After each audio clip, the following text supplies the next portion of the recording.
The Muggle Death Eater and His Daughter by Great 78. Chapter 5. Diary and Deception. Hermione had enjoyed her first year at Hogwarts, but she was glad to return home at the end of June for a bit of normalcy, and a loo that she didn't share with 25 other girls. As the remainder of her first year at Hogwarts passed, she found friendships more easily. The girls in her dorm were nice, as were most of the boys, though that Ron Weasley was still a bit of a prat. It helped that Harry had apologized to her the day after the troll encounter, at least. In a surprise to some, it seemed, the Slytherins were all exceedingly nice to her. It wasn't unusual for her to partner with one of them for an assignment in class. Many evenings she sat with Draco and Theo to study in the library. Hermione thought nothing of it, even when others remarked on how strange it seemed for purebloods to take an interest in a Muggleborn. Neville from Gryffindor seemed to find it especially odd, whilst her friend Padma in Ravenclaw just found it funny. But Hermione chalked it up to her parents getting along so well with Draco's parents. Apparently the four of them were in regular correspondence, according to Richard and Linda. The year had ended quite eventfully for her housemate, Harry Potter. Apparently he and his friend Ron had gotten into a spot of bother on the third-floor corridor that Professor Dumbledore had warned them all away from at the start of the year. This didn't surprise Hermione. Harry seemed like the kind of boy that trouble followed. That summer, the Grangers came to dinner at Malfoy Manor in mid-July. Narcissa was pleased that they seemed suitably impressed with the china, crystal, and silver. Draco was happy to play wizard's chess with Hermione in the conservatory after dinner. Lucius was simply focused on keeping Richard happy and content. When a painting whispered the word mudblood as they passed, he incendiated it on the spot. When Richard commented that the soup was a bit salty for his taste, Lucius sent a death glare at the elf that delivered it. He raised an eyebrow towards the offending elf that silently said, "Go find an iron to press your ears." And once the two men were cloistered in Lucius's study, when Richard found something that seemed out of place and unnecessary, Lucius immediately banished it to the pile of things that he'd been meaning to donate to the vintage vault in Diagon Alley. Richard was running his finger along the spines of the shelved books. Such interesting titles, he thought. Then he came upon a blank spine. Pulling it out to investigate, Lucius seemed oddly on edge, but said nothing. "Ah, this is odd. Why would you keep an old, empty school journal?" Lucius studied him carefully. "Do you feel that I should not keep this?" "Ah, geez, who am I to say? I was just reading an article the other day, though, that talked about paring down, getting rid of the old, embracing the new. It just got me thinking, got me in that mindset, I mean—" And at these words, Richard plucked the book from the table where he'd laid it, flipping it open. "Look, this was purchased at Winstanley's on Vauxhall. I'm pretty sure that place closed down when I was a youngster. Is it sentimental?" Lucius met Richard's gaze, trying to discern the meaning hidden there. Lord Voldemort had given this book to Lucius, had told him to keep it safe, and yet this man, this right hand of the Dark Lord himself, was telling him to get rid of it. Perhaps Richard knew something that Lucius did not. Was there a raid afoot? Did the Dark Lord no longer require it? "I understand. I'll take care of it." Lucius vanished the book, and it reappeared in a box in his wardrobe upstairs. He would take the box first thing in the morning to the vintage vault in Diagon. "Okay, then," Richard agreed affably. School started up once more, and Hermione was excited to begin the year surrounded by friends, for the first time in her life. Her classes were going well. Her friend Draco was playing on the Slytherin Quidditch team, which meant that they could engage in a fun rivalry, although Hermione had little interest in sports. Their new Defense Against the Dark Arts teacher was a dishy bloke who looked like a young Robert Redford. Even Ronald Weasley was acting friendlier and less prat-like. In any case, Ron's younger sister seemed quite nice, and the Halloween feast was one of the best yet. To a fatalist such as herself, it was little surprise, therefore, when everything seemed to crash down after the Halloween feast, just as it had the year before. Hermione, Lavender, and Parvati were returning to the Gryffindor common room after the Halloween feast, when they came upon a commotion on the second floor. Up ahead, an animal, a cat, was hung on a post, and there was writing on the wall, in blood. "Enemies of the air, beware! What does that mean?" she asked fearfully, to no one in particular. "Nothing good," said Seamus Finnegan, standing nearby. It had been a long few months for Draco. Ever since the Halloween feast he'd felt honour-bound to protect Hermione Granger, as she was most certainly one of the enemies of the heir of Slytherin that the wall had mentioned. The trouble was, she did not seem to appreciate this protection. In class, she acted much the same, although she seemed as curious about this Chamber of Secrets business as anyone else. Outside of the classroom, though, there were times when he felt she was trying to avoid him. If he came to sit near her in the library, she would scurry off, making excuses about meeting a friend in her common room. If they met in the courtyard outside, she seemed on edge. If he happened to catch her eye across the great hall, she looked away quickly. He took to following her whenever he was able. Already other students had been petrified by this beast in the chamber. His family couldn't take the chance of her becoming one of them. And he couldn't help but notice that she was spending more and more time in the company of Harry Potter. If he had his doubts before about Potter being some remade version of the Dark Lord, that doubt was dispelled when the dark-haired wizard spoke bloody parcel tongue to the snake Draco had conjured during dueling practice. Hermione was getting close to the enemy, and she didn't even know it. Draco was acting really weird. They had started the year off normally enough, friends just as they were before, but this chamber business seemed to have changed him. Suddenly, he was nervous. He developed bags under his eyes as though he wasn't sleeping well. He seemed distracted and perhaps a bit obsessive. She found him lurking outside of the Gryffindor common room and the library. Any time she looked up towards his table in the great hall, he was already looking at her. She wasn't sure what to make of it. The problem was her housemate, Harry Potter, thought he might be behind this whole chamber business. He had come to her one night in the common room, told her what he'd heard in the corridors. Strange voices saying strange things. And then the other Muggleborns were attacked. Draco was one of her first friends, both in the wizarding and in the Muggle world. It was difficult, knowing that he was in Slytherin House, when it was Salazar Slytherin's beast causing all of these bloody problems. But it was not hard to believe that he could be playing a part in it.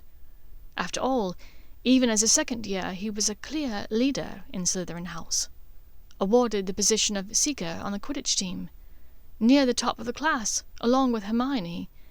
He was on a clear trajectory to prefect and head boy. Was it so ridiculous to believe that he might be the heir of Slytherin? Well, she'd done it. She'd gone and fucking gotten herself petrified, and his father was going to go batshit crazy at the news. Lucius did not disappoint. "Salazar, sack Draco! How could you let this happen? You had one job this year." Lucius's angry face seemed to surge through the fire at him during their flu call that night.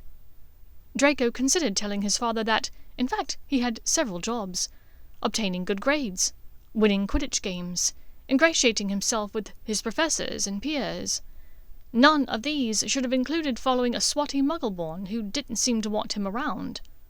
"Well, one thing is for certain. We cannot allow the Grangers to find out about this." "You don't think the school will tell them?" "I'm on the board of governors. We have a gag order in place concerning this whole business. No word will get in or out about it." Lucius's eyes flashed up at Draco. "You have one very important thing to do. When the girl is revived, you must convince her not to tell her parents." "She's lying in a hospital bed, petrified like a statue." It's going to be weeks before this mandrake stuff is ready. You don't think it will come up in conversation that she spent multiple weeks in a hospital bed? You might be right.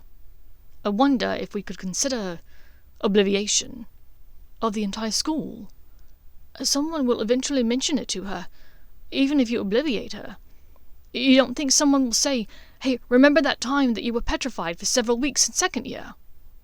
Lucius pursed his lips. Fine. You're right, of course. But that just means you'll have to work very hard to convince her not to say anything. If Granger finds out that the future of the movement... Do you really think she's the future of the movement, Father?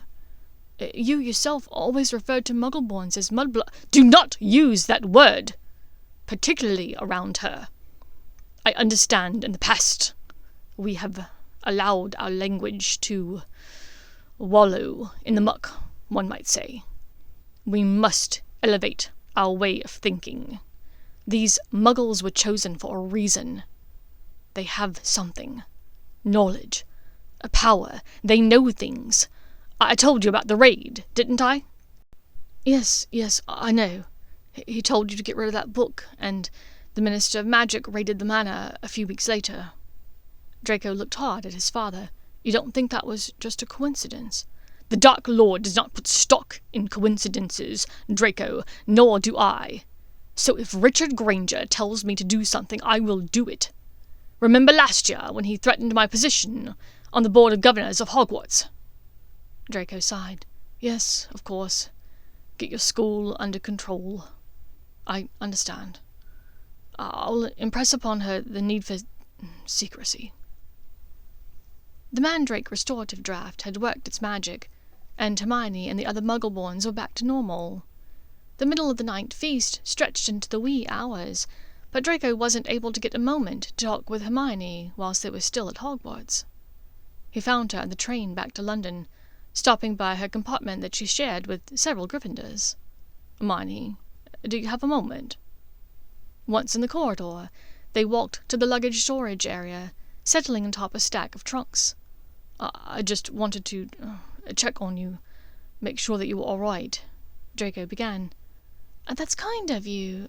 I wanted to talk to you as well. I feel I should apologize. He looked up, surprise upon his face. Apologize? Yes, I'm not sure if you realized it, but I was rather avoiding you for most of this year. I'd noticed. Why? Now that she'd brought it up, Draco was wildly curious. He thought they had been friends, and to be honest, there were occasions when their eyes met that his heart seemed to suddenly race. His palms grew sweaty. He couldn't quite define it, but the sensation was thrilling. He enjoyed spending time with her. Well, if you must know, I became better friends with Harry Potter this year. Yes, and? For some reason, the fact that she'd brought him up set Draco's teeth on edge. He wasn't sure what to make of that, but it felt oddly like jealousy, which made no sense.